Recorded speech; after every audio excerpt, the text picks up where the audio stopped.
Aura scanning हे नेमकं काय आहे हे जरा सांगा. ओके, सगळ्यात पहिली गोष्ट की ऑरा स्कॅनिंग याच्या आधी सुद्धा ऑरा म्हणजे काय ह्याचं एक थोडक्यात मी तुम्हाला सांगते की ऑरा म्हणजे आपल्या शरीराभोवती असलेलं एक आभामंडल किंवा एनर्जी फील्ड, ऊर्जा क्षेत्र. आता हे ऊर्जा क्षेत्र कसं तयार होतं तर तुम्ही असं बघा की कधी पण देवळात गेलात किंवा देवांचे वगैरे देवदेवतांचे फोटो बघतो तेव्हा त्यांच्या डोक्याच्या भोवती मागे एक सर्कल असतं, एक वलय असतं, तोच ऑरा असतो. तर तसंच आपल्या शरीराभोवती पण एक एनर्जी फील्ड असतं, त्यालाच आपण ऑरा म्हणतो.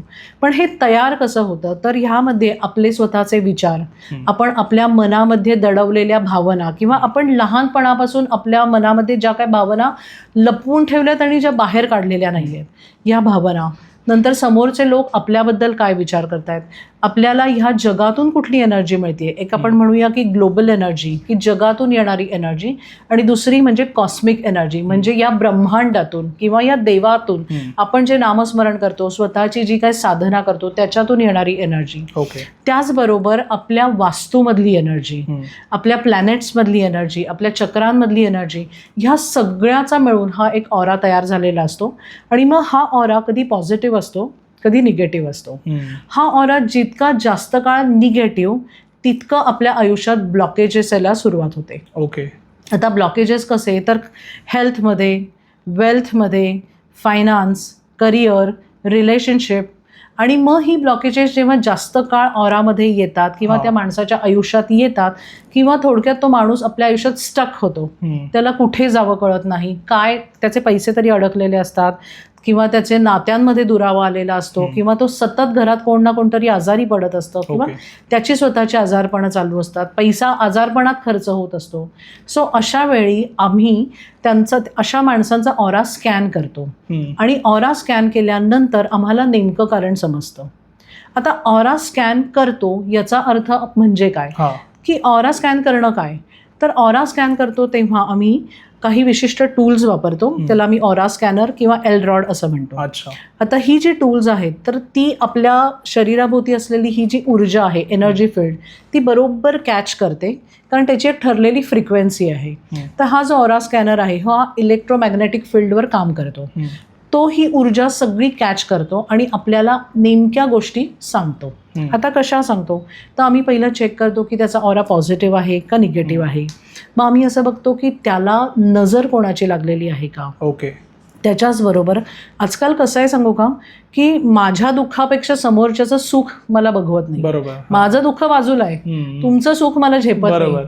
फ्रँकली स्पीकिंग हे असंच आहे. सो त्यामुळे समोरच्या माणसाकडनं त्याच्यावर काही केलंय का. आणि खरं सांगायचं तर इतके इझिली अवेलेबल आपल्याला सगळ्या गोष्टी सोशल मीडियावर मिळतात की तुझं आनंद कसा कमी करायचा, सगळ्या गोष्टी अवेलेबल आहेत आणि लोक करतात पण ते ट्राय. हे मला खूप अनुभव आहेत. त्यामुळे तर कोणी म्हणजे अगदी लेमॅन भाषेत बोलायचं झालं तर कोणी ब्लॅक मॅजिक केली आहे का, कोणी बंधन दोष टाकलाय का किंवा त्या माणसाच्या ऑरामध्ये कुठली निगेटिव्ह एनर्जी आहे का हे आम्ही स्कॅन करतो. त्याचबरोबर ॲस्ट्रॉलॉजिकल चार्ट म्हणजे पत्रिकेतले जे ग्रह आहेत तर आम्ही त्या ग्रहांच्या पोझिशन्स स्कॅन करतो किंवा त्याच्या पत्रिकेमध्ये कुठला दोष आहे का, पितृदोष, कालसर्पयोग किंवा मांगलिक दोष काही आहे का तो आम्ही स्कॅन करतो. त्याच्यानंतर त्याच्या ऑरामधले आम्ही चक्राज स्कॅन करतो, कुठल्या चक्र ब्लॉक आहे आणि ज्याच्यामुळे त्याला हेल्थ प्रॉब्लेम आलेला आहे किंवा कुठलं चक्र जास्त ब्लॉक आहे आणि तर थोडक्यात काही महिन्यांमध्ये काही वर्षात त्याला हा हेल्थ प्रॉब्लेम येऊ शकतो, हे सुद्धा आपल्याला ऑरा स्कॅनिंगमधनं कळतं. त्याच्यानंतर असा माणूस तो कुठल्या रंगाचे कपडे घालतोय आणि तो रंगाचे कपडे त्याच्या ऑराला सूट आहेत का नाही हे आपण स्कॅन करतो. कुठले नंबर्स त्याला फेवरेबल आहेत. बरेचदा मला असं माझ्या क्लायंट्सकडनं जाणवलंय की तो माणूस चुकीचा मोबाईल नंबर वापरतोय की ज्याच्या नंबरची व्हायब्रेशन्स त्याच्या ऑराला त्रास देत आहेत.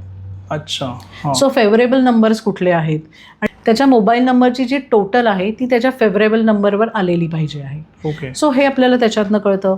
त्याच्यानंतर त्या माणसाच्या ऑरा स्कॅनिंगमधनं त्याला जॉब सूट आहे का, गव्हर्नमेंट जॉब सूट आहे का, प्रायव्हेट जॉब सूट आहे, प्रायव्हेट असेल तर कुठल्या टाईपच्या क्षेत्रामध्ये तो जाऊ शकतो. त्याच्यानंतर बिझनेस सूट आहे का, मग बिझनेस असेल तर त्याला प्रोडक्शनमधला, क्लोदिंगमधला, फूडमधला, कोचिंगमधला कुठला बिझनेस त्याला सूट आहे. 2 जर पार्टनर्स असतील तर दोघांची कॉम्पॅटेबिलिटी चेक केली जाते. मॅरेज कॉम्पॅटेबिलिटी चेक करतो आम्ही. नंतर संतान योग आहे का नाही ते बघतो. आणि एवढ्या सगळ्या प्रकारांनी हे ऑरा आपण स्कॅन करत बरोबर, असतो हा. आणि त्याच्यामुळे त्याचं नेमकं कारण आपल्याला कळायला मदत होते.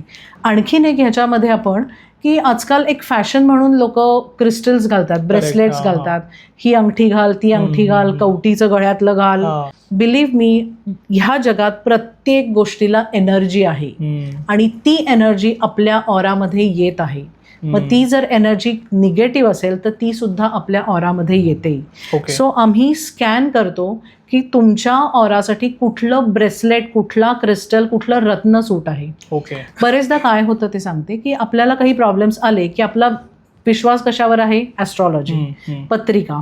सो येस, प्रत्येकजण आपापल्या क्षेत्रात खूप तज्ज्ञ आणि हे आहेच आहे, पण काही गोष्टींना लिमिटेशन्स पण असतात. तर अशा वेळी ती पत्रिका बघून तो ज्योतिषी हे सांगतो की तुम्हाला आता हा ग्रह भारी आहे आणि त्याचमुळे तुम्ही ही अंगठी घाला. ज्योतिषाने परफेक्ट सांगितलेलं असतं, पण कसं असतं की दर 3 महिन्यांनी ग्रहदशा बदलत असते. आपण काय करतो की माझ्या पत्रिकेत हे आहे म्हणून मला सांगितलंय हा ग्रह, राईट, माझ्या पत्रिकेमध्ये हे भारी आहे म्हणून मला सांगितलंय की ही अंगठी घालायची. ती अंगठी जी ज्योतिषाने सांगितली ती घातली की आपण पुढचे 10 वर्ष तीच अंगठी घालतो. बरोबर. पण जेव्हा आपण त्या प्रॉब्लेम्समधनं सुटतो तेव्हा तीच अंगठी आपला ऑरा ब्लॉक करायला लागते. आणि म्हणून आपण दर 3 महिन्यांनी, दर 4 महिन्यांनी आपण जे काय क्रिस्टल्स घालतोय, जे काय रत्न अंगावर घालतोय, जो काय रुद्राक्ष घालतोय, ते सगळे स्कॅन करून घेणं गरजेचं असतं. ओके. माझं स्वतःचं असं झालं होतं की मला स्वतःला क्रिस्टल ब्रेसलेट्स खूप आवडतात. तेव्हा माहिती नव्हतं, खूप सारे ब्रेसलेट्स घालायचे गळ्यात, अंगठ्यांमध्ये, नंतर हातामध्ये.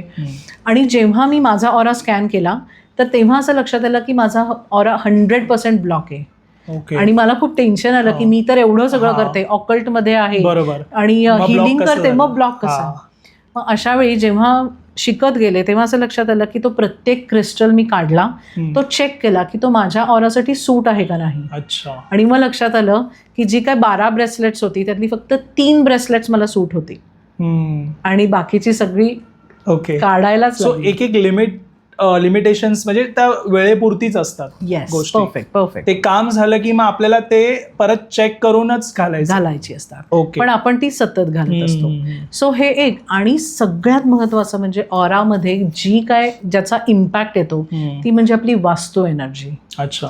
सो असं बघा की 33% आपल्या ऑरामध्ये किंवा आपल्या नशिबात आपण म्हणूया 33% पत्रिका असते, 33% कर्माज, आपण जी काय कामं करतोय, कर्म करतोय, 33% ही आपली वास्तू एनर्जी असते. आणि 1% हा आपला नशिबाचा, 1% त्या स्वामींनी त्यांच्याकडे ठेवून घेतलेला असतो. बरोबर.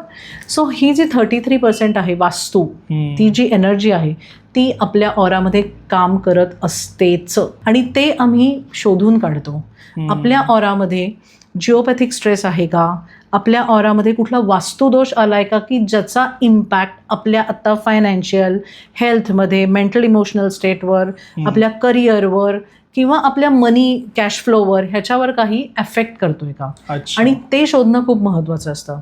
बरेचदा मी असं म्हणेन की लोक असं म्हणतात की माझा वास्तूवर विश्वास नाही आहे, पण ग्रॅव्हिटेशनल फोर्स, गुरुत्वाकर्षण फोर्स तर आहे, तुम्ही जमिनीला चिकटून तर आहात. मग जसा तो आहे तशी ही पण एनर्जीच आहे. आणि बिलीव्ह मी, प्रत्येक दिशा आपल्याला काही ना काहीतरी देत असते. पण त्या दिशेमध्ये जर एखादा अडथळा आला तर ती दिशा ते देण्याचं थांबते.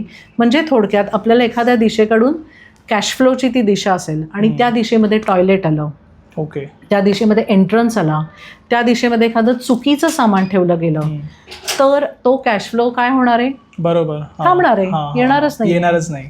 म्हणजे एक्झॅक्टली ती दिशा आपल्याला जे काय देते त्याच्या विरुद्ध गोष्टी व्हायला लागतात. बरोबर. सो त्यामुळे वास्तू एनर्जी ही आपल्या ऑरामध्ये खूप जास्त इम्पॅक्ट टाकत असते. ओके. सो अशा पद्धतीने आम्ही एवढ्या सगळ्या गोष्टी या ऑरा स्कॅनिंगमध्ये स्कॅन करतो आणि मग त्या माणसाला आम्ही त्याचा नेमका प्रॉब्लेम सांगतो. सो मॅम, हे